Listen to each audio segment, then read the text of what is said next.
नमस्कार, मी तन्वी. आयुष्य खूप सुंदर आहे या चॅनलमध्ये तुमच्या सगळ्यांचे स्वागत आहे. आजच्या भागाचे विशेष मानकरी आपल्यास लाभले आहेत. ज्येष्ठ गिर्यारोहक व शिवचरित्र व्याख्यानकार श्री राजू देसाई. गेली 30 वर्षे महाराष्ट्रातील गड किल्ल्यांची अभ्यासपूर्ण भटकंती, राष्ट्रीय पदभ्रमण नेतृत्व, 35 सुळके यशस्वीपणे सर केली. सिंहगडचा तानाजीकडा 350 फूट व रायगडचे 350 फूट टकमकटूक एकाच दिवशी एकट्याने सर करण्याचा विक्रम जो आजवर त्यांच्या नावावर आहे. शिवशाहीर बाबासाहेब पुरंदरे यांच्या हस्ते सर्जा पुरस्काराने सन्मानित केले आहे. दिवाळीत घरोघरी पणत्या लागतात, पण स्वराज्याची राजधानी किल्ले रायगड मात्र अंधारात असते. म्हणून सन 2003 साली रायगड दीपोत्सव सुरू केला. दरवर्षी दिवाळीत 1000 पणत्या लावल्या जातात. आजवर 10,000 शिवप्रेमींना रायगड दर्शन घडविले. 503 वेळा रायगड वारी झाली आहे. तसेच मुंबई रायगड मुंबई एकट्याने सायकल प्रवास केला आहे. चेंबूर रत्न, नेहरू नगर रत्न, सर्जा, रायगडवीर, कलाकुंज 24 तास नाशिकचा उत्कृष्ट गिर्यारोहक पुरस्काराने सन्मानित केले आहे. महाराष्ट्रात आजवर 200हून अधिक व्याख्याने झाली आहेत. महाराष्ट्र शासन पुरातत्व विभाग गड संवर्धन कमिटी सदस्य म्हणून शासनातर्फे निवड. अशा हरहुन्नरी शिवरायांच्या ह्या शिलेदाराला मानाचा मुजरा. विशेष आभार राकेश वांगणकर. धन्यवाद. नमस्कार, माझं नाव राजू देसाई. शिरोडकर हायस्कूलमध्ये शिक्षण झालं परेलला, आणि शिक्षण झाल्यानंतर 10वी झाल्यावर कॉलेज महर्षी दयानंद आंबेडकर कॉलेजमध्ये असतानाच एक गिर्यारोहणाचा छंद लागला. सुरू झालं की कर्जत, आसनगाव, मुंबईपासून जवळचे छोटे मोठे जे किल्ले आहेत ते शनिवार रविवार बघायचे, आणि आमची 5-6 जणांची टीम तयार झाली. आम्ही दर शनिवारी रविवारी ते किल्ले बघायला गेलो. किल्ले बघत बघत आमच्यामधल्या 5 जणांना वेगवेगळी आवड निर्माण झाली. जसं मला इतिहासाची आवड निर्माण झाली की ज्या इतिहासामध्ये वाचलेला किल्ला आपण बघायचा, आणि त्या किल्ल्यावर गेल्यानंतर जे वाचलेलं आहे तो प्रसंग, तो इतिहास आपण डोळ्यासमोर आणायचा. आणि दुसरे आमचे मित्र होते, त्यांना एकाला आयुर्वेदाची सवय होती, वनस्पती, जंगलामधल्या औषधी वनस्पती शोधण्याची आवड होती. एक जण होता, त्याला रात्री किल्ल्यावर तो आकाश दर्शन करायचा, त्याला खगोलशास्त्राचा अभ्यास करायची आवड होती. असे त्याच्यामुळे आम्ही कंटिन्यू एक एक किल्ले करत गेलो. आणि त्याच्यानंतर 1986-87 ला मी पहिल्यांदा रायगडावर गेलो. मला आठवतं की एक पोस्ट खात्याची एक पिकनिक होती, आणि माझ्या ओळखीचे होते की ते म्हणाले, तू रायगडावर येशील का, तू इतक्या किल्ल्यावर जातोस. तेव्हा मी एकदा रायगडावर गेलो वगैरे, आणि पहिल्यांदा गेलो आणि मी तिथे पडलो होतो. आणि तेव्हा मी रायगड बघितला, पण आम्हाला सांगणारं कोण नव्हतं. एकीकडे माझा इतिहासाचा अभ्यास चालू होता, आणि रायगड बघितल्यानंतर तर मला असं वाटलं की मग आता आपण प्रतापगड, तोरणा, राजगड हे किल्ले करावे. मुंबईच्या जवळपासचे किल्ले केले, आणि नंतर मग मी ते किल्ले करायला लागलो. सुरुवात केली. एका बाजूला वाचन चालू होतं, आणि त्यानंतर गुरुवर्य बाबासाहेब पुरंदरेंची माझी भेट झाली, आणि त्यांच्याकडून काही माहिती मिळते म्हणून मी त्यांच्या सतत पुण्याला जाऊन भेटत होतो, त्यांच्याकडून शिकत होतो. एक अनुभव होता त्यांच्याकडे शिकण्याचा. म्हणजे सकाळी 10-10:30 मुंबईवरून पुण्यात पोचलो, त्यांच्याकडे गेलो की फक्त त्यांनी बोलायचं, मी ऐकायचं, थोडं लिहून घ्यायचं, ह्याच गोष्टी चालू होत्या. त्याच्यात एक प्रसंग, एक दिवशी असं झालं की मी 11 वाजता गेलो होतो. बाबासाहेब बोलत होते एका विषयावर, आणि मी ऐकतोय, आणि तो विषय आमचा 3 वाजेपर्यंत चालला होता. पण बाबासाहेब काय थांबत नव्हते, आणि त्यांना मी कसं म्हणणार की अहो आता जेवून घ्या, आपण नंतर बोलू वगैरे. पण मी ऐकत होतो, मी लिहित होतो, आणि त्यांना बोलायला कोणतरी आले, आणि त्यांनी सांगितलं की अरे अहो जेवण. त्याला सांगितलं की विषय चालू असताना मध्ये जेवण वगैरे काही नाही, तू चालता हो. बाबासाहेबांनी त्यांना सांगितलं की हा विषय चालू असताना तू जेवण वगैरे अजिबात विचारायला यायचं नाही, आणि ही तुला शेवटची वॉर्निंग आहे. मला याच्यात सांगायचंय की गुरुवर्य बाबासाहेबांनी जेव्हा एखाद्या इतिहासाच्या विषयावर बोलतात तेव्हा त्यांना तहान भूक काही नसते. श्रोते केवढे असतील आणि त्यांना किती हे असेल, तेवढी त्यांची ताकद असेल, तेवढी त्यांची बोलायची पद्धत होती. अजून एक त्यांचं 96व्या वर्षी पण 97व्या वर्षी पण त्यांचं इतिहासावरची तारीख, तिथी, ह्या सगळ्या गोष्टी ते त्यावेळी पण सांगत होते. म्हणजे खऱ्या अर्थाने गुरुवर्य इतिहास जगले ते, आणि त्यांचाच आदर्श आणि त्यांच्याकडून मी शिकत गेलो आणि बऱ्याच गोष्टी मला कळल्या. आणि त्याच्यानंतर माझ्याबरोबर रायगड दर्शनाला काही माणसं यायला लागली, त्यांना मी रायगड दर्शन दाखवायला लागलो. काही लोक, काही ऑफिसमधली माणसं यायची, ते सहल अरेंज करायची, मला बोलवायची वगैरे. आणि त्याच्यानंतर आमच्या शाळेमध्ये, आता शाळेत पूर्वी सहली व्हायच्या, मुलं सहलीला जायची वगैरे, आणि त्यावेळी आम्ही होतो शाळेत तेव्हा अशा गडकिल्ल्यांवर सहली होत्या. आता अभ्यासक्रम बदलला, शाळेची पिकनिक पण वेगळ्याच झाल्या आणि त्या रिसॉर्टवर न्यायला लागले. मुलांना रिसॉर्टवर पालकांचे पैसे पाण्यात बुडवायचे. पण मी माझ्या शाळेत सांगितलं की अरे, आपल्या मुलांना, आपली मराठी शाळा आहे, आपल्या मुलांना आपण पिकनिक कुठल्या किल्ल्यांवर नेऊया, म्हणजे ती पिकनिक पण त्यांची होईल, पण पिकनिक मध्ये त्यांना त्यांचा इतिहास कळेल, काहीतरी त्यांच्या ज्ञानात भर पडेल. पण आमच्या प्रिन्सिपलने ते ऐकलं आणि आमच्या 5वी पासून ते 12वी पर्यंत त्याच्या पिकनिक लोहगड, रायगड अशा ठिकाणी त्या पिकनिक सुरू झाल्या. आणि पालकांनी काही सांगितलं की खूप चांगली गोष्ट तुम्ही केलीत, असं शाळेला सांगितलं. आणि त्या कारण काय आहे की येणाऱ्या जनरेशनला आपला इतिहास माहीत होणं गरजेचं आहे हो. आणि ते गरजेचं काय आहे तर एक आजच्या मुलांना एक आपण दाखवून द्यायचंय की त्या काळात तुमच्याकडे, आपल्याकडे लाईट नव्हती, काही नव्हतं, पण 13 सवंगड्यांना घेऊन शिवाजी महाराजांनी स्वराज्य स्थापन करण्याची शपथ घेतली आणि ते त्यांनी करून दाखवलं. आणि आजही 350 वर्ष, 450 वर्ष झाली तरी ते स्वराज्य आज अबाधित आहे. जगामधला एकमेव राजा होता की ज्यांचा राजाभिषेक हा विधिवत झालाय. बाकीच्या कोणत्याही राजाचा राजाभिषेक विधिवत झालेला नाहीये. पण याच्या मागे मुळात संकल्पना काय आहे? लोक शिवजयंती करतात, साजरी करतात, पण एक सामान्य शिवाजी महाराज जन्मता राजा नव्हते, ते कर्तृत्वाने राजा झाले. आणि त्याच्या मागे फक्त 2 कारणं होती. ह्या इतिहास वाचल्यानंतर लक्षात येतं की त्याच्या मागे फक्त 2 कारणं होती, आणि ती म्हणजे 50 वर्षाच्या आयुष्यामध्ये महाराजांनी स्वतःच्या आई वडिलांचा शब्द कधी खाली पडू दिला नाही आणि गुरुजनांचा शब्द कधी खाली पडू दिला नाही, म्हणून ते छत्रपती झाले. आणि त्यांनी 50 वर्षाच्या आयुष्यामध्ये ध्यास काय घेतला? एका शब्दाचा फक्त, आणि ते म्हणजे स्वराज्य. दुसरा डोक्यात त्यांच्या विषयच नव्हता.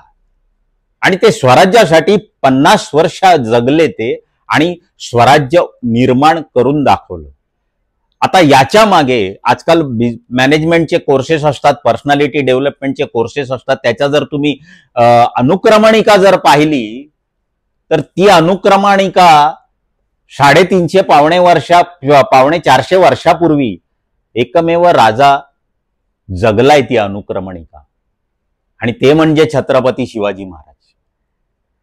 आणि येणाऱ्या जनरेशनला किंवा मुलांना हेच दाखवलं पाहिजे की तुम्ही स्वप्न बघा आणि त्या स्वप्नांचा पाठलाग करा, पण ते स्वप्न बघताना इतर गोष्टींना बाजूला करा आणि फक्त ध्येयाचाच पाठलाग करा.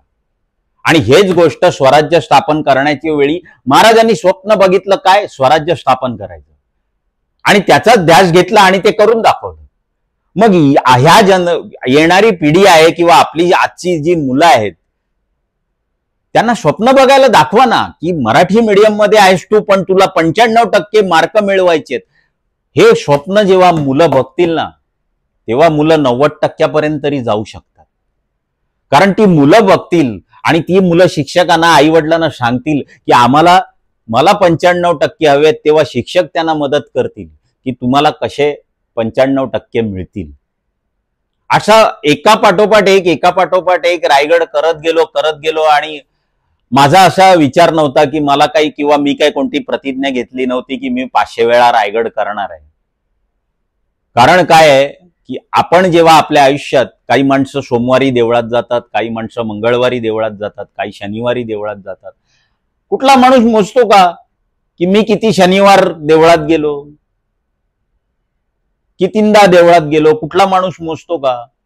आम्ही पण मोजलं नाही. कारण रायगड हे आमच्यासाठी शिवतीर्थ आहे हो, एक मंदिर आहे, स्वराज्याचं पंढरपूर आहे ते. तिकडे जाण्याची मी असा विचारच केला नाही की मी 500 वेळा करीन. पण काय झालं, माणसं येत गेली आणि माझा ध्यास एकच होता की ही राजधानी लोकांनी बघावी.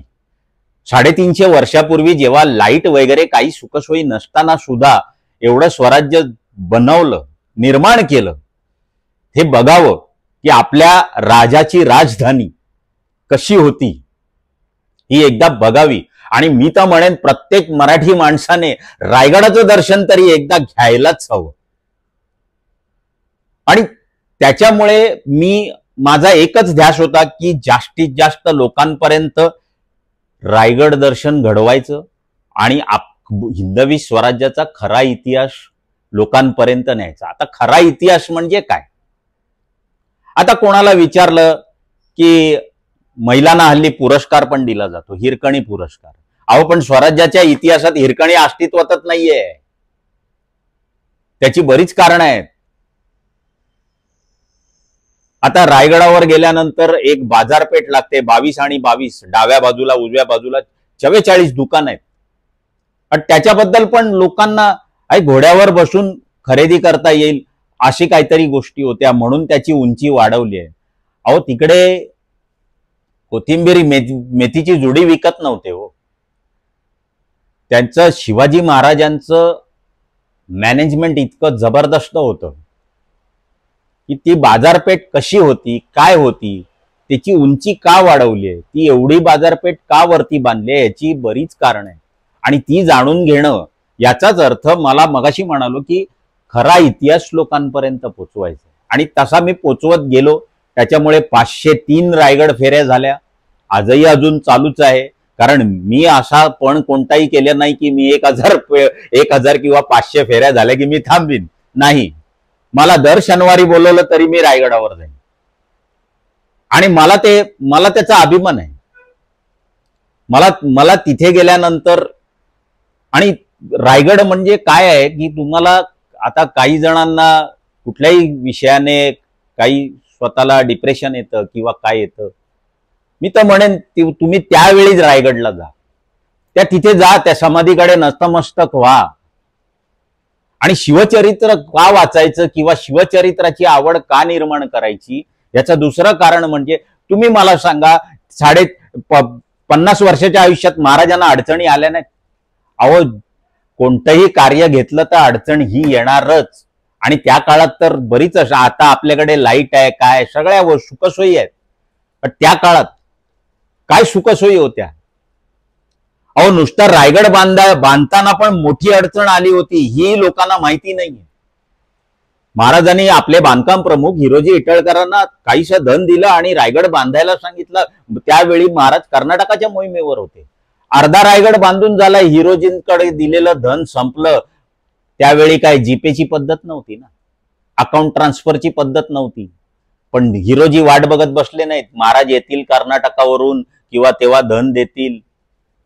हिरोजींनी आपला राहता वाडा जमीन सर्व विकून हिरोजी इटळकर झोपडी बांधून रायगडावर राहिले आणि आलेल्या पैशातून उर्वरित बांधकाम त्यांनी पूर्ण केलंय.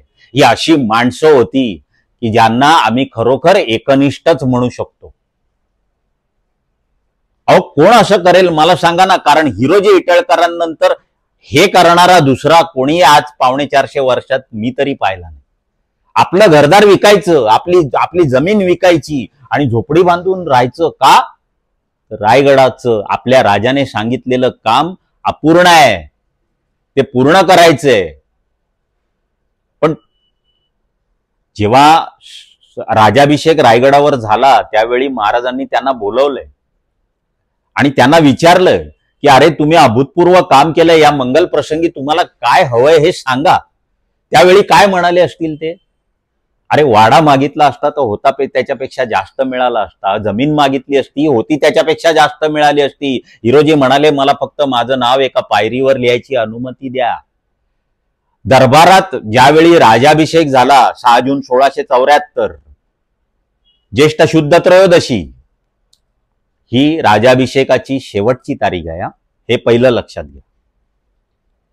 आणि त्यावेळी त्या दरबारात एवढी माणसं, इंग्रज अधिकारी हेनरी ऑक्सिडंट दरबारात बसलाय, उभा आहे नजराणा घेऊन, आणि त्यावेळी हिरोजी सांगतायत मला पायरीवर नाव लिहायची परवानगी द्या. सगळ्यांना आश्चर्य वाटलं आणि महाराजांना पण आश्चर्य वाटलं. महाराजांनी विचारलं की तुम्ही मागताय एवढंच, पण अहो त्या रायगडाला एवढ्या पायऱ्या तुम्ही बांधल्यात, कोणत्याही पायरीवर नाव द्या. तेव्हा हिरोजींनी सांगितलं नाही राज, मला फक्त माझं नाव लिहायची परवानगी जगदीश्वर मंदिराच्या पायरीवर हवी आहे. त्याच वेळी परत महाराजांनी प्रश्न विचारलाय त्याच मंदिरावर का? तेव्हा हिरोजी म्हणतायत राजे जेव्हा जेव्हा गडावर असाल तेव्हा तेव्हा तुम्ही दर्शनाला जाल, जगदीश्वराच्या जेव्हा दर्शनाला जाल तुमच्या पायाची धूळ माझ्या मस्तकावर सतत अभिषेक करत राहील राजे. आजही गेलात ना तरी 350 किल्ल्यांवर कोणाचंच नाव दिसत नाही, पण रायगडावर सेवेसी ठाई तत्पर हे नाव आजही दिसतं. ही एकनिष्ठता ह्याला म्हणायची, ही एकनिष्ठ. स्वामी भक्त असे असतात की ज्यांनी मागायचं काय म्हणून विचारल्यावर फक्त नाव लिहायची परवानगी द्या एवढंच सांगितलंय. आणि आज हे आपण नाव त्या रायगडावर बघतोय. 450 वर्ष झाली. सेवेसी ठाई तत्पर, हिरोजी इटळकर. वरचं वाक्य काय आहे? सेवेसी ठाई तत्पर. म्हणजे जेव्हा जेव्हा महाराजांना गरज लागेल, महाराज बोलवतील तेव्हा तेव्हा हजर होणार आम्ही. आणि असे कैक मावळे आहेत जे स्वतः स्वराज्यासाठी महाराजांच्या एका शब्दावर धारातीर्थी पडलेत, अजरामर झालेत. पन्हाळगड विशाळगडच्या इतिहासामध्ये जर शिवा काशीद नसते तर बाजीप्रभूंनी घोडखिंड स्वतःच्या रक्ताने पावन केलीच नसती. पण शिवा काशीदना माहितीच नाही, फक्त पावनखिंडीला बाजीप्रभूंनाच ओळखलं जातं. अहो तो माणूस पन्हाळ्याला वेढा दिलेला असताना तो शिवा काशीद आपल्या बायकोला सांगतोय पन्हाळ्यावर लग्नाच्या वाढदिवसानिमित्त, महाराज सही सलामत सुटले तर तुला सोन्याचं कडं देईन.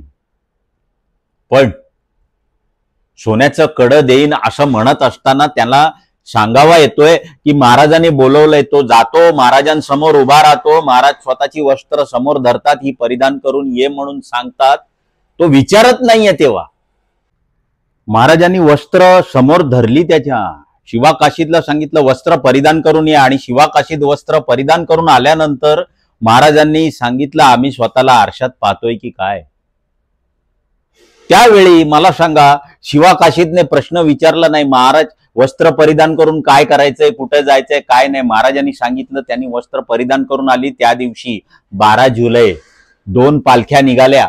एका पालखीत प्रति शिवाजी महाराज म्हणून शिवा काशीद बसलेत आणि दुसऱ्या पालखीत छत्रपती बसलेत. 2 पालख्या चोर दिंडीतून पन्हाळ्याच्या खाली उतरल्या. महाराजांची पालखी वरती मसाईच्या पठारावर गेली आणि शिवा काशीदची पालखी सरळ गेली. इकडे सिद्धी जोहरला बातमी लागली. त्याने सिद्धी मसूदला पाठवलं, त्याचा मेवणा सिद्धी मसूदला पाठवलं, जाओ पिछा करो. आणि 4 किलोमीटर पाठलाग केल्यानंतर त्या शिवा काशीदला पकडलं. सिद्धी मसूद महाराजांना ओळखत नव्हता. त्याला वाटलं आपण छत्रपतींना पकडलंय. तो घेऊन आला त्यानं. आता 4 किलोमीटर गेल्यानंतर 4 किलोमीटर परत येईलच ना. 8 किलोमीटर पर्यंत होईपर्यंत महाराजांची पालखी मसाईचा पठार पार करून गेली होती. आणि त्यावेळी सिद्धी जोहरला जेव्हा कळलं त्यावेळी शिवा काशीद तिथेच कापले गेले. जर शिवा काशीद नसते ना तर पावनखिंडीचा इतिहास पुढचा घडलाच नसता. तो शिवा काशीद विसरले. आपल्या बायकोला काय सांगितलं आपण, सोन्याचं कडं देणार होते, आणि काय प्रसंग झाला तो. अरे जो नवरा त्याच्या बायकोला काय वाटत असेल, जो नवरा आपल्याला म्हणतोय लग्नाच्या वाढदिवसाला मी सोन्याचं कडं देणार आहे, आणि काही क्षणात काही तासात हे असं घडतं. कधी पन्हाळ्याला गेलात ना आवर्जून, तेव्हा पन्हाळा उतरताना थोडंसं डाव्या बाजूला जा. शिवा काशीदांची समाधी तिथे आहे आणि त्यांचा जीवनपट तिथे दिलेला आहे. पण लोकांना ते कळतच नाही. आणि मुळात पन्हाळा हे पर्यटन स्थळ म्हणून लोक जात आहेत. त्याला ऐतिहासिक भेट द्या, ते ऐतिहासिक जाणून घ्या. आज राजाभिषेकाच्या वेळी बऱ्याच ठिकाणी रायगडावर राजाभिषेक सोहळा साजरा होतो, पण इथे कुठे दिसत नाही हो. 6 जून 1674 राजाभिषेक झाला, पण लोक त्याला राज्याभिषेक म्हणतात. हा अभिषेक राज्यावर नाही झालाय, हा अभिषेक राजावर झालाय. म्हणून त्याचा उल्लेख हा राजाभिषेक असाच करायला हवा.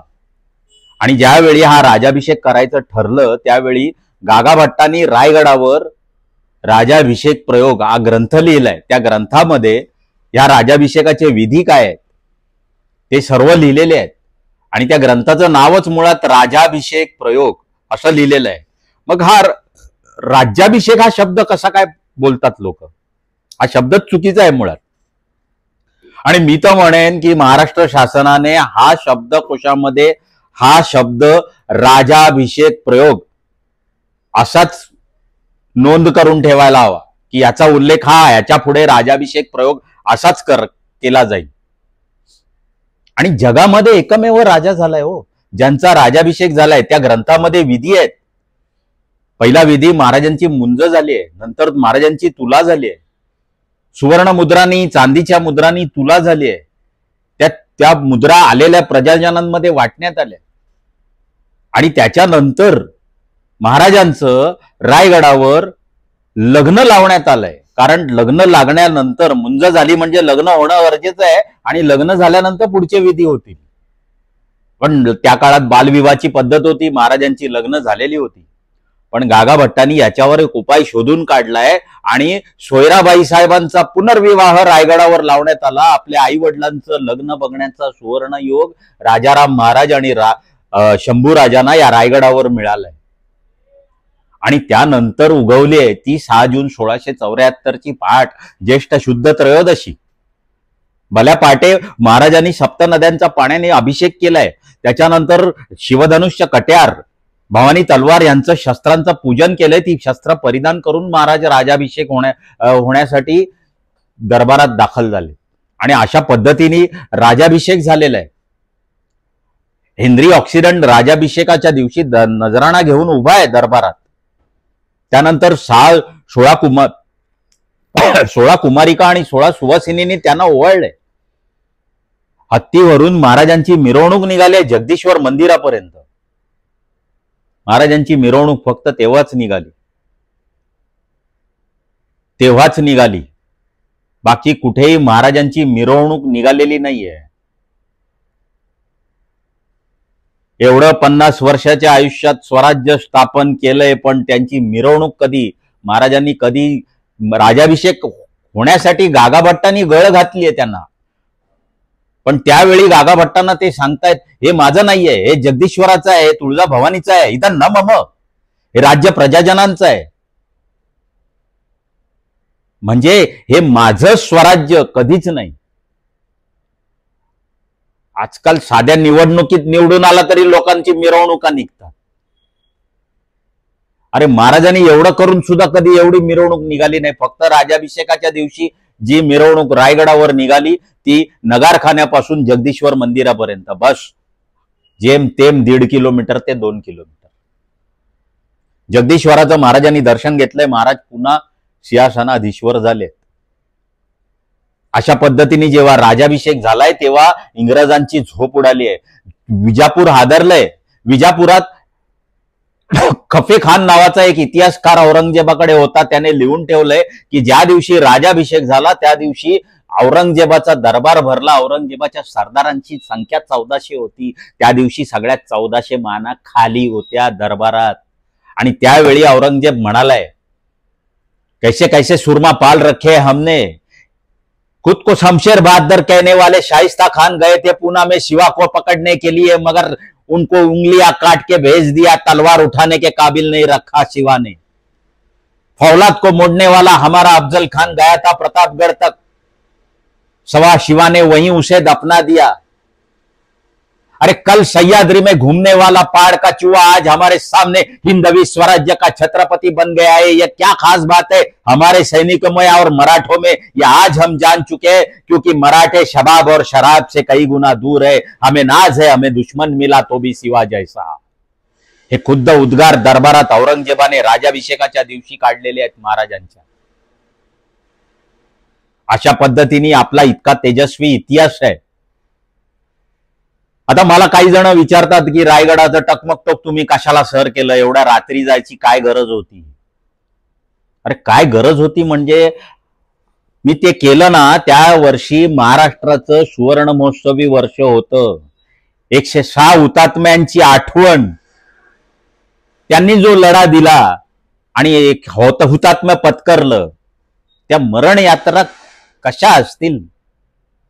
त्यांना श्रद्धांजली म्हणून रात्रीच्या वेळी टकमकटोक सर केलं। अडचणी आल्या, त्याच वेळी फार मोठी अडचण आली।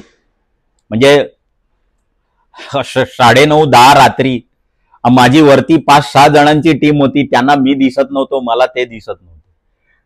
25 फूट बाकी होतं, घोरपडीचं पिल्लू आलं। आता माझ्या पायाखालचा दगड थोडासा लूज होतोय, मला जाणवलंय, पण माझ्या हेल्मेटच्या वर एक टॉर्च होता, बॅटरी होती। त्या उजेडामध्ये मला राईट साईडला ग्रीप दिसते म्हणून मी हात टाकायचा प्रयत्न करतोय, पण घोरपड तिथेच होती। शेवटी मी तिला हाताने असं केलं, जा बाबा जा, मी तुझ्या राज्यात आलोय मान्य आहे, पण आता थोडा वेळ तरी जा, मला जाऊ दे वर। ती थोडी मागे सरकली, मी हात टाकला आणि घोरपडीनी नख मारली। तुम्हाला माहितीये घोरपडीनी नख मारल्यावर काय होतं? हातावर नख मारल्यानंतर इथून इथपर्यंत नख होती। आता 300-350 फूट मी वर चढून आलोय, ब्लड सर्क्युलेशन बॉडीतलं फास्ट आहे, त्या हातामधून रक्त येतंय, माझं व्हाईट टी शर्ट पूर्ण रक्तबंबाळ झालंय। आणि मला कल्पना आली की मला हे 25-30 फूट वर गेल्याशिवाय मला काही मदत मिळणार नाही। आणि त्याप्रमाणे आमची इक्विपमेंट घेऊन गिर्यारोहणाची मी ते कंप्लीट केलं आणि त्याच्यानंतर पुढचे उपचार वगैरे झाले। सगळं नंतर पेपरमध्ये ती बातमी आली होती, रात्रीच्या वेळी ते सर केलं। आता त्याच्यानंतर पण मी तानाजी कडा सर केला, तर तोही जवळपास द्रोणागिरीचा कडा म्हटलं जातं त्याला, सिंहगडाचा। तर तो कसा, म्हणजे तो सर करायचं काय कारण होतं, म्हणजे किंवा कारण कशासाठी करणं? एक आवड तर होती गिर्यारोहणाची, रॉक क्लाइम्बिंग आम्ही केलेलं, बरंच केलं, 35-36 शुळके सर केले मी। पण तो सिंहगडाचा तानाजी कडा तानाजी मालुसऱ्यांच्या पुण्यतिथीला सर करून त्यांना श्रद्धांजली वाहून महाराजांना नतमस्तक व्हायला रायगडावरचं टकमकटोक पण सर करायचं, अशी मोहीम आखली। पहाटे 3:30-4 वाजता, आता त्यांच्या पुण्यतिथीला म्हणजे फाल्गुन वद्य नवमी, फिरंगी दिनांक फेब्रुवारी महिना। आता फेब्रुवारी महिना, सिंहगड पुण्यात, किती थंडी असेल, आणि तेही पहाटेची वेळ। त्यावेळी 350 फूट तो कडा सर केला आणि त्याच्यानंतर तिथून निघालो आणि रायगडला आलो आणि रायगडचा टकमकटोक दिवसा सर करून दरबारात महाराजांना मुजरा केला। आणि तो पण दिवसा सर करून म्हणजे तोही मी 3-3:30 वाजता दुपारी सर केला। फक्त सकाळी 3 सिंहगड, दुपारी 3 रायगड, आणि मग दरबारात जाऊन आणि समाधीकडे नतमस्तक झालो। आणि त्याच्या आधी मी तो कडा सर करण्याचा प्रयत्न केला होता सिंहगडाचा, पण तेव्हा काय की थोडासा काय माझी चुकी झाली म्हणा किंवा काय, माझा 40 फूट मी गडगडत खाली आलो। माझा हा हात आता तुम्ही बघाल तर हा उजवा हात माझा सरळ आहे आणि हा हात डावा माझा वाकडा आहे, तुम्हाला दिसत असेल। आणि ती मेडिकल ट्रीटमेंट मिळाली नाही, त्याच्यामुळे हा हात तसाच राहिला, तसा काय प्रॉब्लेम नाहीये त्याचा। पण काय आहे की मराठ्यांना साहसाची हे आहेच, आणि आजही म्हटलं जातं कोणाच्याही नादी लाग, पण महाराष्ट्राच्या नादी लागू नकोस।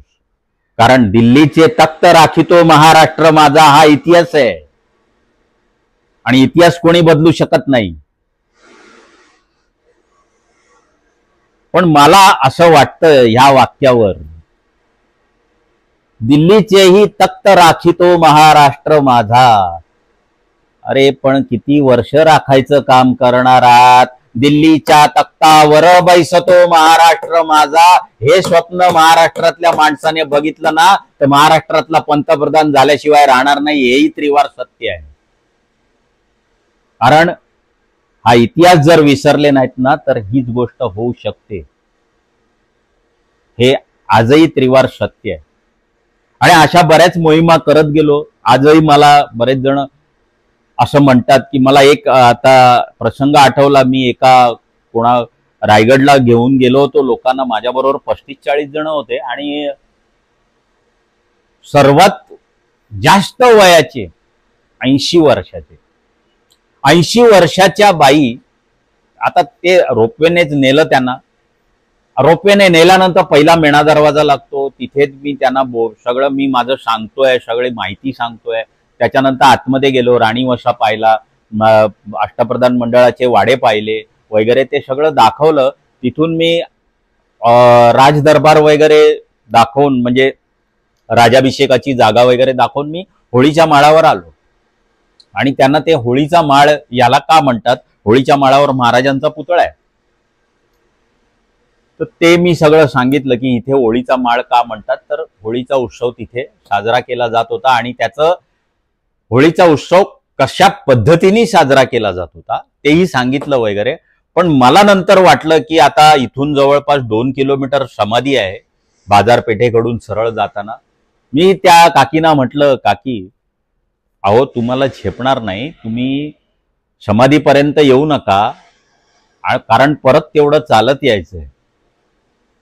त्या काकीनी मला जे वाक्य म्हटलं की अरे तू आतापर्यंत जेवढी माहिती दिलीस मी स्वतःला 80 वर्षाची समजतच नाही, तू चल मी आलेच. आणि खरोखर सांगतो की ही जी ताकद आहे, वयाच्या 80व्या वर्षी त्या काकी चालत समाधीपर्यंत आल्या, तिथून त्या परत रोपवेला चालत आल्या, खाली आल्या. तर मी परत त्यांची विचारपूस केली, म्हटलं काय त्रास होत नाहीये ना तुम्हाला? म्हटलं कसला, मी काहीच नाही केलं. आणि त्यावेळी त्या म्हणाल्या की ही ताकद शिवचरित्राची आहे आणि जे तू सांगितलंस ना त्याच्यामुळे मी करू शकले. पण मी कधीही माझ्या घरी 3ऱ्या माळ्यावर चालत जिन्याने जातच नाही. पण ती जी ताकद आहे ना ही शिवछत्रपतींची ताकद आहे. आणि मी तर म्हणतो ना की तुम्ही जेव्हा इतिहास ऐकता, वाचता किंवा ह्या गड किल्ल्यांना भेट देता, तुम्हाला तुमच्या वैयक्तिक आयुष्यामध्ये काहीही प्रश्न, काहीही प्रॉब्लेम येऊ देत, त्या प्रॉब्लेमचं उत्तर आहे तुमच्याकडे. पण ते कसं आहे, फक्त एवढाच विचार करा की हा प्रॉब्लेम छत्रपतींना आला असता तर काय केलं असतं त्यांनी. तुम्हाला उत्तर मिळाल्याशिवाय राहत नाही, तुम्हाला उत्तर मिळाल्याशिवाय राहत नाही, तुम्हाला उत्तर मिळणारच. कारण का माहितीये का, की कुठलाही प्रॉब्लेम जो असतो ना त्याला इंग्रजीमध्ये म्हणतात एव्हरी प्रॉब्लेम हॅज सोल्युशन. प्रॉब्लेमला सोल्युशन असतं, पण तुम्ही काय करताय माहितीये का, तुमच्या आयुष्यातल्या अडचणींवर, प्रॉब्लेमवर तुम्ही फक्त प्रॉब्लेमचाच विचार करता, तुम्ही त्याच्या सोल्युशनचा विचार करतच नाही. तेव्हा तुम्ही सोल्युशनचा विचार कराल. आणि दुसरी गोष्ट की हा विचार करा की महाराजांना हा प्रॉब्लेम आला असता तर काय झालं, तुम्हाला ते सोल्युशन मिळतच. आणि मला काही जणांनी सांगितलं, अरे खरं आहे, मी 10 दिवस टेन्शन मध्ये होतो, पण जेव्हा मला तू बोललेलं ते आठवलं व्याख्यानामध्ये, तेव्हा मला कळलं आणि तेव्हा मला सोल्युशन मिळालं. कारण कसं आहे, आयुष्य आहे, याला प्रॉब्लेम येणारच आणि प्रॉब्लेमचं दुसरं नावच आयुष्य आहे. मी मगाशी म्हटलं ना, महाराजांना प्रॉब्लेम आलेच ना, नाही आले का, आलेच. असं नाहीये की महाराज आहेत म्हणजे त्यांना काय प्रॉब्लेम येणारच नाही, आले. पण त्याच्यावर मात करणं, की आता काही मुलं अरे काय कमी टक्के पडले आत्महत्या करतात, अरे काय, अहो, ज्यावेळी महाराजांना 23 किल्ले हात द्यायला लागले, त्यांना काय वाटलं असेल हा विचार करा ना. अरे तुम्हाला तर काय थोडे कमी मार्क मिळाले, काय फरक पडतो त्याने? अरे कमी मार्क मिळाले त्याच्यावर सोल्युशन काय आहे? पुढच्या वर्षी तू जेव्हा वरच्या वर्गात कमी मार्काने गेलास ना, पुढच्या वर्षी ती सर भरून काढ. तुला 10वीला कमी टक्के मिळाले, ते 12वीला कमी टक्के ते कमी टक्के मिळालेले 12वीला भरून काढ. महाराजांनी 23 किल्ले दिले ना, त्यावेळी त्यांनाही यातना झाल्या, कारण महाराजांचा एक एक किल्ला म्हणजे महाराजांचा श्वास होता. तेव्हाही यातना झाल्या, पण त्यांना माहिती होतं की आपण जे करतोय ना, जे ते देतोय ना, ते आपण परत मिळवू शकतो. आणि ते परत मिळवू शकतो हे माहिती होतं. याला म्हणतात आत्मविश्वास. आणि तुमच्याकडे तो असेल ना, तर तुम्ही काही करू शकता. तुम्ही काही करू शकता. मला जनरेशनला सांगायचंय की उगाच आपलं नको त्या गोष्टींच्या नादी लागू नका. कारण इतिहास जगाल, इतिहास विसरणारी माणसं इतिहास घडवू शकत नाहीत, हाही एक इतिहास आहे. आणि तुम्ही जर इतिहास विसरलात नाही ना, तुमच्या अभ्यासक्रमात तुम्ही छत्रपती व्हाल एवढं नक्की. आणि पालकांना पण सांगतो की उगाच, अहो आम्ही मातीत खेळलो हो महाराष्ट्राच्या. कधी खेळताना आम्हाला कधी लागलं तर आम्ही तीच माती पायाला त्या जखमेला लावायचो, जखम बरी व्हायची. पण आजचे पालक, आई वडील आता आमच्यापेक्षा जास्त शिकलेले ना, इट्स नॉट हायजिनिक असं इंग्रजीत मराठी माणसं सांगतात. अरे काय हायजिनिक नाही? अरे गडावरच्या दरीखोऱ्यांचं पाणी पिऊन आम्ही कधी आजारी पडलो नाही. आता यांना बिस्लेरी बाटल्या लागतात. हॉटेलमध्ये गेलं की हॉटेलमध्ये बिस्लरी बाटल्या लागतात. अरे मला समजत नाही, तुम्ही पाणी पिताय बिस्लरी बॉटलीचं. अरे पण जे जेवताय ते त्या हॉटेलच्या मालकाने बिस्लरीत बनवलंय का? त्या भाज्या उकडल्या कुठल्या पाण्यात? त्या चालल्या तुम्हाला. खोट्या स्टेटसमध्ये नका जाऊ. इतिहास जपत राहा, इतिहासाचा अभ्यास करत राहा. स्वराज्याच्या इतिहासामध्ये अशा गोष्टींना महाराजांनी कधीच थारा दिला नाही. पहिलं गोष्ट म्हणजे सतीची चाल बंद केली. सतीची चाल बंद केली. आता प्रतापगडावर जी भवानी मातेचं मंदिर आहे, ज्याची प्रतिष्ठापना महाराजांनी केली आहे, ते रायनाक महार यांनी ती बनवली होती. आणि जेव्हा पालखी निघाली, त्या मूर्तीचा जीर्णोद्धार करणार होते आणि ती पालखी निघाली, त्यावेळी काही लोकांनी त्यांना सांगितलं, नाही हे शूद्र आहेत, यांची सावली पडेल. अरे महाराजांनी सांगितलं त्यांना, अरे त्यांनीच मूर्ती बनवली, बनवताना त्या मूर्तीवर त्याची सावली कितींदा पडली असेल. ह्या गोष्टींना थारा दिला नाही महाराजांनी. ह्या गोष्टींना थारा दिला नाही त्यांनी. महाराजांचं चरित्र किंवा एखादा चित्रपट ऐतिहासिक बघणं म्हणजे शिवचरित्र जपणं नाही. ते शिवचरित्र आत्मसात आणणं, दिलेला शब्द पाळणं, एखाद्याला मरणापर्यंत, शेवटच्या श्वासापर्यंत पाळणं. ह्याचं जिवंत उदाहरण एक इतिहासामध्ये आहे. जेव्हा शंभूराजांचा हे झालं, त्यावेळी पन्हाळ्यावरून मालोजी घोरपडे 500 मावळ्यांना घेऊन संगमेश्वरात दाखल झाले होते आणि तिथे लढले. 60 वर्षाचे मालोजी घोरपडे 2 हातात तलवार घेऊन रात्री संगमेश्वरात लढतायत. 5000 मोगलांना 500 मावळा भारी पडत होता. आणि त्याच वेळी मुकर्रबनं बाण सोडला आणि त्यांच्या लागला. डावी तलवार निखळली, दुसरा बाण लगेच सोडला. निशस्त्र झाले मालोजी आणि गुळाच्या ढेपेला मुंग्या जसाव्यात तसे वार झाले त्यांच्यावर. शरीरावर जागा ठेवली नाही.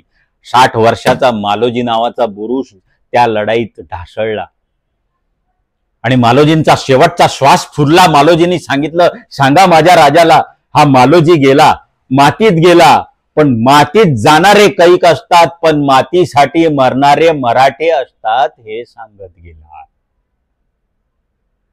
ही एवढी एकनिष्ठता होती त्यांच्याकडे. 60 वर्षाचे मालोजी असून सुद्धा त्यांनी स्वराज्यासाठी आपलं बलिदान केलं. तर देण्याचं तुम्हाला एकच सांगतो की कधी तुम्ही कुठल्या सहलीला जात असाल तर ह्या सहली आहेत ना, ह्या अशा किल्ल्यांवर जा. आज जागतिक दर्जा दिलेले किल्ले आहेत आपल्याकडे, अभिमानाची गोष्ट आहे महाराष्ट्राच्या बाबतीत. त्या किल्ल्यांवर जा, त्या मुलांना आपल्या मुलांना दाखवा की अरे हा किल्ला असा आहे, हा किल्ला तसा आहे,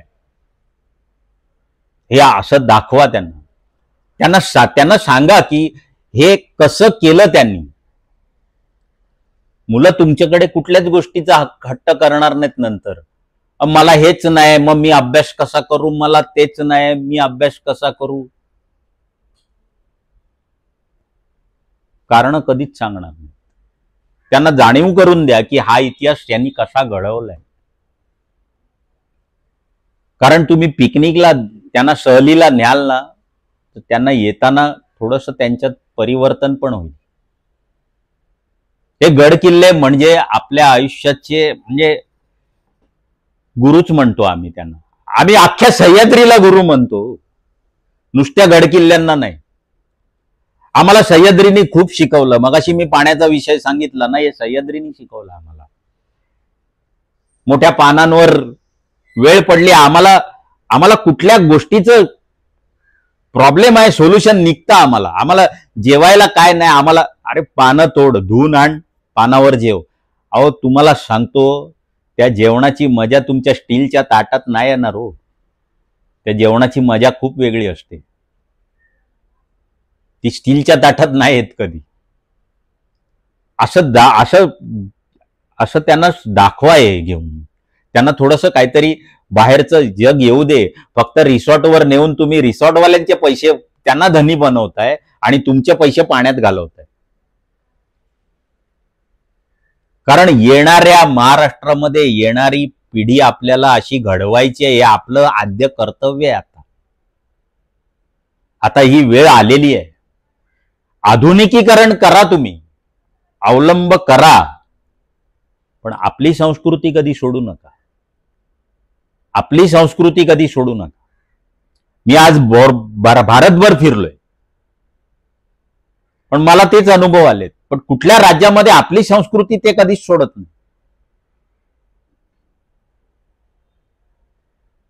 मग आम्ही का सोडावी?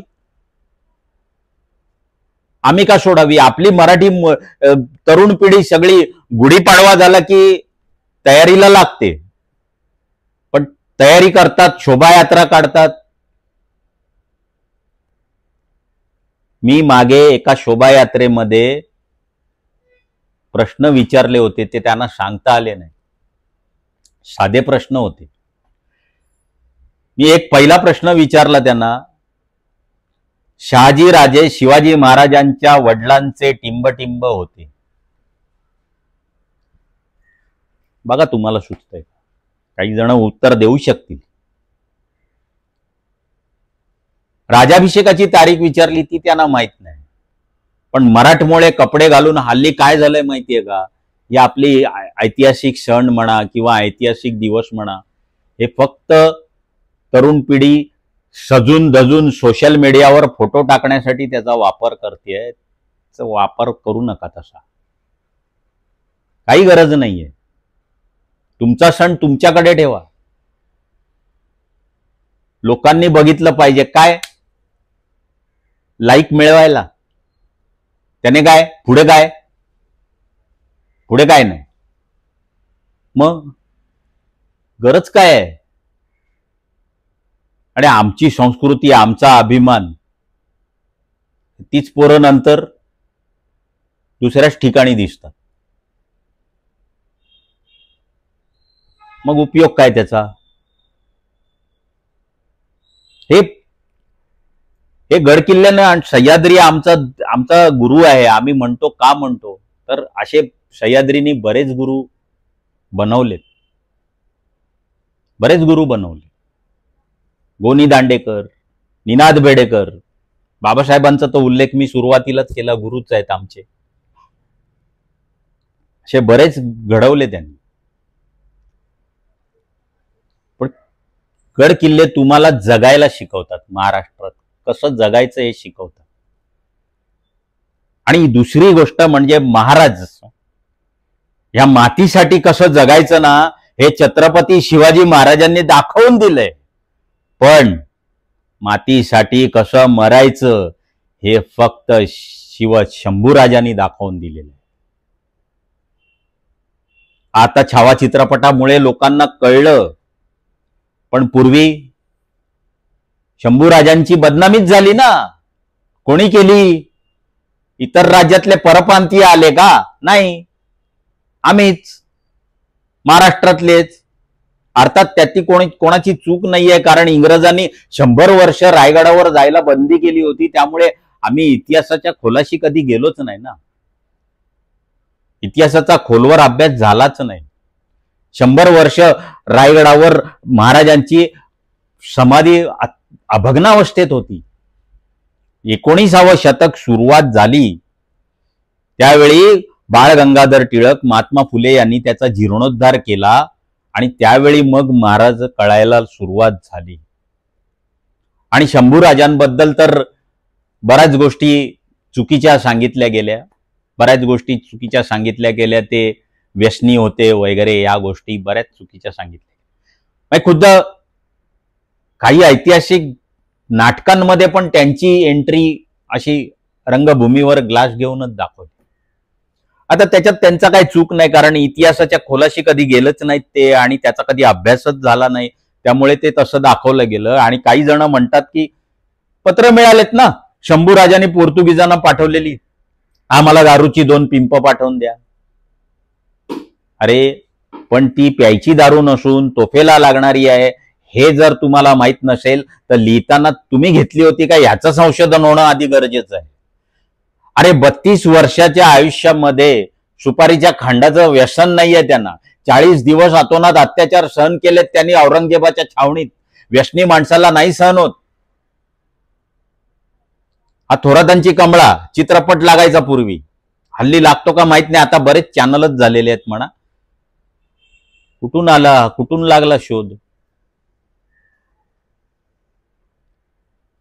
थोरातांची कमळा ही अस्तित्वातच नाहीये,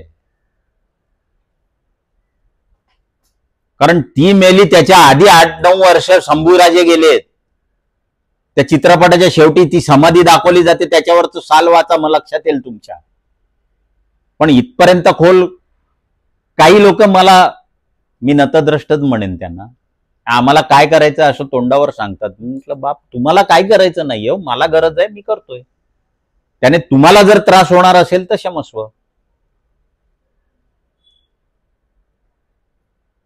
अरे कुठल्या गोष्टी आणि काय, आम्ही फक्त ना दंतकथांवर विश्वास ठेवून आम्ही आमचा इतिहास ना रंगवून सांगितलं. आणि हल्ली तर आहेत सोशल मीडियावर, काय तो येतो शंभूराजे 40 भाकऱ्या खायची, 65 किलोची तलवार. थोडस डोकं लावा. माणसाचं वजन, त्या काळातली माणसं म्हणजे 5.5-6 फुटाचा माणूस बुटका होता, आणि त्या काळातली माणसं शंभूराजे एक वजन धरून चालू 70 किलो असेल. 70 किलो आणि 65 किलोची तलवार, अधिक 70 अधिक 65. आता एवढं वजन घेऊन घोडा कितीच्या स्पीडला पळेलो मला सांगा? कुठून लागला शोध? आम्ही थोडा विचार पण करत नाही या गोष्टींचा. आणि कुठलं असं घर आहे मला दाखवा महाराष्ट्रामध्ये की ज्या घरातले सभासद आहेत त्यांची नोंद केली जाते. आई सकाळी 2 चपात्या, वडील संध्याकाळी 3 चपात्या, मुलगा सकाळी 1 चपाती. मग हा शोध लागला कुठे? महाराजांकडे काय राजवाड्यात लिहिलं जायचं का शंभूराजे 40 चपात्या खायचे?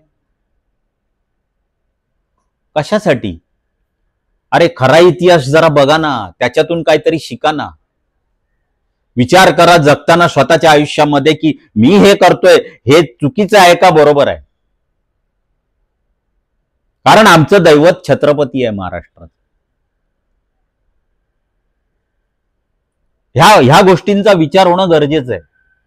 आणि ही गड किल्ल्यांची आवड, कारण आता पुढे जर येणारी जनरेशन आहे त्यांना गड किल्ल्याची आवड राहिली ना तर हे गड किल्ले वाचतील. आम्हाला पुतळे नकोत, पुतळ्यांवरची राजकारणच नकोत आम्हाला. कारण पुतळे बांधणं म्हणजे राजकारण, काही गरज नाहीये. आमच्या हृदयात आहेत छत्रपती, आमच्या गड किल्ल्यांवर आजही त्यांचा वावर आहे. ती जे गड किल्ले आहेत ना तेच आमचे स्मारक आहेत महाराजांची. आम्हाला महाराजांचं स्मारक नको, काही गरज नाही. एकाने पुतळा बांधायचा, दुसऱ्या कोणीतरी जाऊन रात्री त्याची विटंबना करायची, आणि काय गरज आहे? तो काही गरज नाही आम्हाला एवढे मोठे मोठे पुतळे बांधायची. आहेत त्या पुतळ्यांची कधी केली जाते का, निगा राखली जाते का? मला सांगा, शिवाजी पार्कला मुंबईमध्ये पुतळा आहे महाराजांचा, आहे ना? कधीतरी जाऊन बघा कावळे आणि कबुतरांनी काय केलेलं असतं तिकडे. त्या पुतळ्यावर रांगोळी पडलेली असते. मी तर म्हणेन महानगरपालिकेने रोज अग्निशामक दलाची गाडी पाठवावी, त्या पुतळ्यावर पाण्याचा अभिषेक करावा आणि रोज एक हार त्यांना घालावा. एवढं बजेट नक्कीच महानगरपालिकेचं आहे. त्या पुतळ्यालाच तेवढं चांगला ठेवा ना. आहेत त्या, अजून कशाला हवेत आम्हाला पुतळे? आणि त्या पुतळ्यांचा नवीन पुतळे बांधणार त्याचा खर्च जरा गडकिल्ल्यांवर करा. मग अशी म्हटलं, पालकांनी ह्या गोष्टी मुलांना न्यायला पाहिजेत. आणि का न्यायला पाहिजेत? तिकडची जी माणसं आहेत त्यांना उदरनिर्वाहाचं साधन बनेल आपण गेल्यामुळे. जेव्हा तिकडे सहली जातील, पर्यटक जातील, आपल्या महाराष्ट्रातल्या माणसांना काहीतरी उत्पन्नाचं साधन होईल. म्हणजे आमच्या सहलीमुळे एखाद्याच्या घरामध्ये 4 पैसे त्याला मिळत असतील, हीच महाराजांची शिकवण आहे हो. अजून काय? रिसॉर्टला जाऊन तुम्ही काहीच नाही करणार. हो, मला समाधान आहे. मी एखाद्या गड किल्ल्यावर गेलो, तिथल्या लोकांकडे त्यांच्याकडे काही घेतलं, जेवलो बिवलो, त्यांना त्यांचे पैसे दिले, समाधान आहे. मला जेवायला काय कुठेही मिळू शकते ना, कुठलेही हॉटेल आहेत, पण तिथे आपलीच मराठी माणसं आहेत ना. जेव्हा आपण आपली मराठी माणसं आपल्या मराठी माणसांसाठी एकमेकांसाठी जेव्हा उभे राहू ना, तेव्हाच महाराष्ट्र आणखी पुढे जाईल. आणि तो दिवस दूर नाहीये ज्यावेळी महाराष्ट्र जगावर राज्य करेल. कारण महाराष्ट्राचा आराध्य दैवत छत्रपती आहे. धन्यवाद. आपण ऐकलत. आपले मनापासून धन्यवाद.